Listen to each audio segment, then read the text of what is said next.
Bem, agora a gente vai começar no capítulo 4 da lista de exercício, que é a página 14, tá? A gente vai falar sobre solubilidade e ponto de ebulição.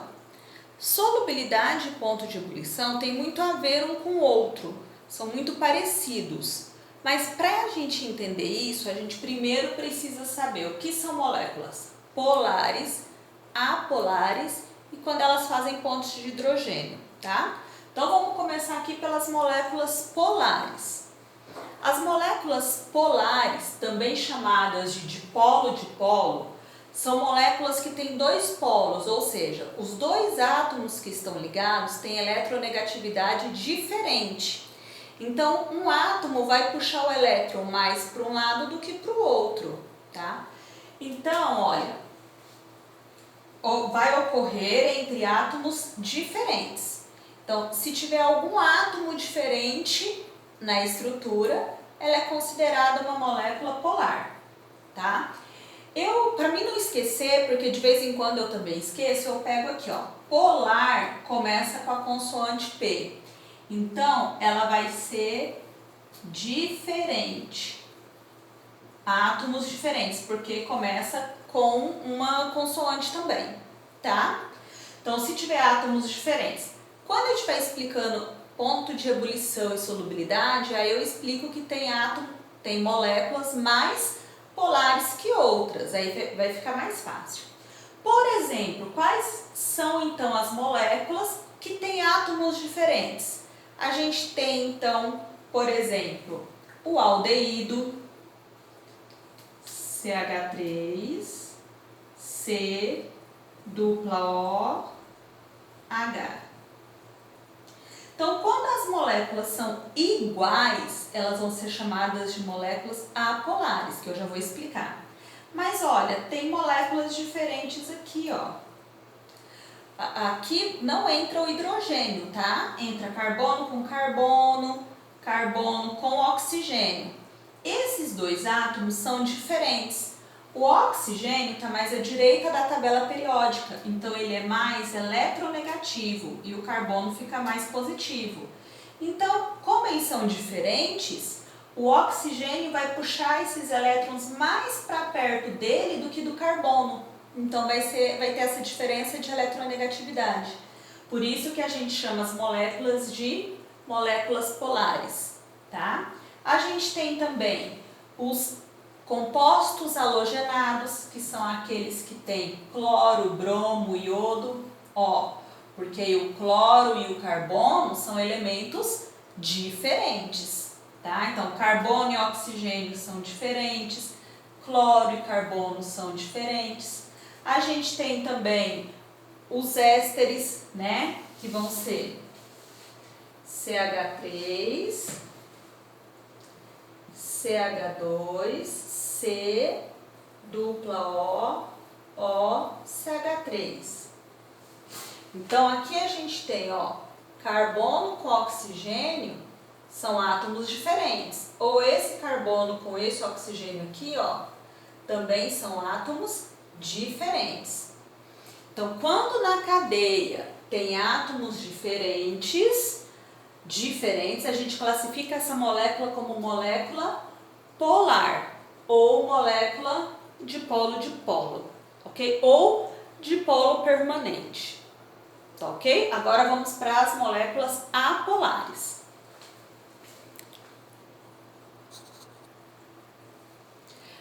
Então agora a gente vai ver as moléculas apolares. Lembra que a polar começa com P? Eu falei que eram átomos diferentes, consoante, consoante. Aqui, as moléculas apolares, que começa com uma vogal, eu posso falar que ocorre entre átomos iguais. Então, vou colocar aqui, igual. Tá? Essa ligação aqui, ela também pode ser chamada de dipolo induzido, porque já que as moléculas são iguais, as duas vão puxar com a mesma força, mas vai ter uma atração eletrostática ali, né? Em algum momento, esses elétrons vão ficar mais para o lado de um do que para o outro. mas é uma força induzida, porque os dois têm a mesma força, a mesma eletronegatividade. Ou também muito conhecido como forças de Van der Waals. Então, forças de Van der Waals de polo induzido são características das moléculas apolares, tá? Uma coisa que eu não falei, as moléculas apolares, por os átomos serem iguais, elas possuem uma força bem fraca, tá? A ligação é fraca, força fraca. As moléculas polares, que já tem diferença de eletronegatividade, então uma está puxando mais forte que a outra, já vai ter uma força maior. A gente vai falar que ela tem uma força média. E aí a gente vai ver também as pontes de hidrogênio, que são as ligações mais fortes, porque a diferença de eletronegatividade entre os átomos vai ser muito grande. Então vai ter uma força muito grande interligando essas moléculas, tá? Então vai ocorrer entre átomos iguais. Então, por exemplo, todos os hidrocarbonetos vão ser moléculas apolares. Por quê? Hidrocarboneto é composto apenas de carbono e hidrogênio. Então, todos os átomos são iguais na cadeia. CH3, CH3. A cadeia fechada. Carbono, carbono, carbono e carbono. Não tem átomos diferentes na cadeia. Então, todos os hidrocarbonetos são apolares, sempre, tá? Outra coisa, eu posso ter átomos, eu posso ter cadeias que têm um átomo diferente, mas elas vão ser apolares também. Como assim? Por exemplo, o éter. O éter, o oxigênio fica entre dois carbonos. Se o oxigênio estiver no meio e dos dois lados forem iguais, então, ó, CH3, o oxigênio no meio, CH3. Esses dois lados aqui, ó, vão estar puxando com a mesma força. O oxigênio é mais eletronegativo, mas aqui só tem um carbono e aqui só tem um. Então, esse lado ficou igual a esse lado aqui, ó. Então, quando os dois lados ficam iguais, também é considerado uma molécula apolar, tá? Então, quanto mais carbonos tiver, mais apolar vai ser essa cadeia, tá? Por exemplo, a gente estava falando lá dos compostos polares. Então, eu posso ter uma estrutura que ela vai ser, por exemplo, um aldeído. Se for um aldeído pequeno, COOH, a cadeia é bem pequenininha. Então, ela vai ter essa parte aqui, vai ser polar. Mas se eu tiver um aldeído já grande, CH3, CH2, CH2, COOH. Olha, essa aqui vai ser uma parte polar, mas olha o tanto de carbono que tem aqui, ó. Então, quanto mais carbonos eu tiver na cadeia, mais ela vai puxar para apolar. Então, tem cadeias que a gente vai ver depois no ponto de fusão, no ponto de ebulição e na solubilidade, que ela vai ter as duas partes, a parte apolar e a parte polar. E o tamanho dessas partes e a força vai influenciar. Então, todos os hidrocarbonetos são apolares porque só possuem carbono e hidrogênio. Todos os átomos são iguais. Todos. Anel aromático, cadeia fechada, cadeia aberta, todos são apolares. As outras funções vai depender. Se os dois lados da cadeia forem iguais, também vai ser apolar, totalmente. Se não for igual, o que vai acontecer? A parte que tem carbonos vai ser uma parte apolar E a parte que tem o grupo funcional diferente vai ser a parte polar. E isso vai interferir na solubilidade, tá? Então agora vamos para o C, que são as pontes de hidrogênio, ok? Então aqui agora a gente tem a última, que são as pontes de hidrogênio. Pontes de hidrogênio já fala que tem que ter o hidrogênio ligado com alguém, tá? Mas não é qualquer átomo. O hidrogênio é o elemento menos eletronegativo e pequenininho, que está do lado esquerdo da tabela. Ele tem que se ligar a um átomo pequeno também, mas muito eletronegativo, que são os átomos lá da ponta direita da tabela periódica. Então, o hidrogênio de uma molécula ele precisa estar ligado com flúor, oxigênio e nitrogênio. E as outras moléculas também precisam ter um átomo muito eletronegativo. Por exemplo, a água, ó. H. Então, quando a gente tem a água, olha, eu tenho o oxigênio ligado com hidrogênio. Quando ela se juntar com outra molécula de água, o hidrogênio vai atrair o oxigênio dessa molécula. Então, o hidrogênio de uma molécula é atraído pelo oxigênio que é muito eletronegativo da outra molécula.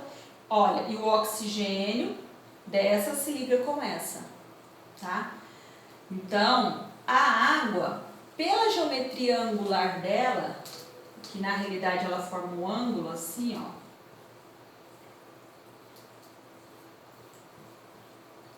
Ela vai ser uma molécula polar.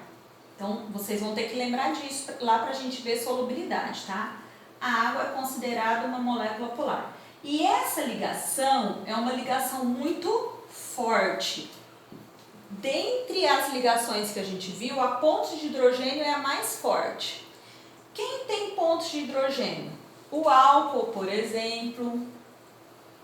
O álcool CH3, CH2, OH.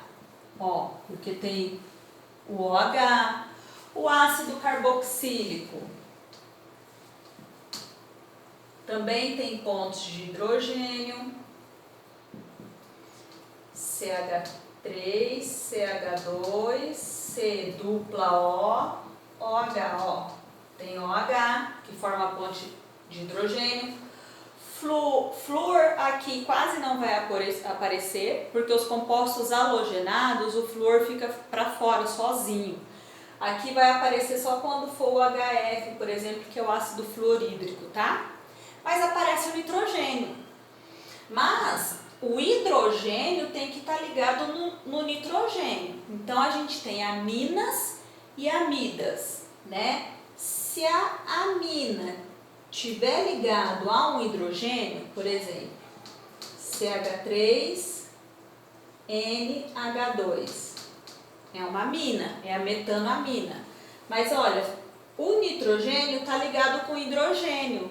A gente fala que ela é uma amina primária, eu vou aprofundar depois.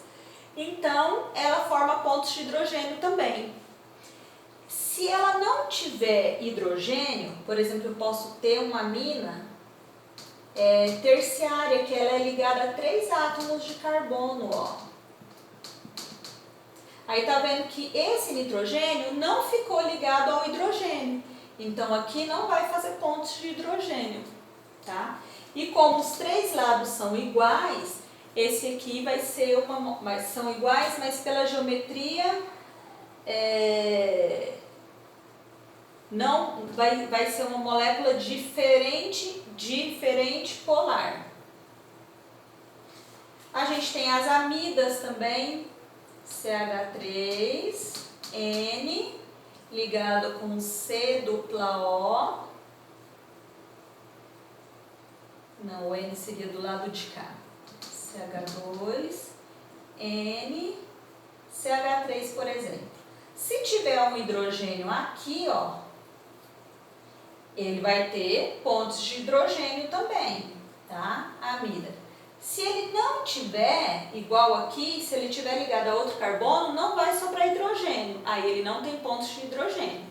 Então, para ser pontos de hidrogênio, eu tenho que ter oxigênio ligado a hidrogênio e nitrogênio ligado a hidrogênio. Basicamente, nesses compostos orgânicos, tá? O flúor não vai aparecer, porque nos compostos halogenados ele vai estar sozinho. Mas o oxigênio e o nitrogênio vão aparecer. E essas vão ser as ligações mais fortes da molécula, mais difíceis de quebrar. Ou seja, vai precisar de mais energia, de mais calor para quebrar essas moléculas. Ok?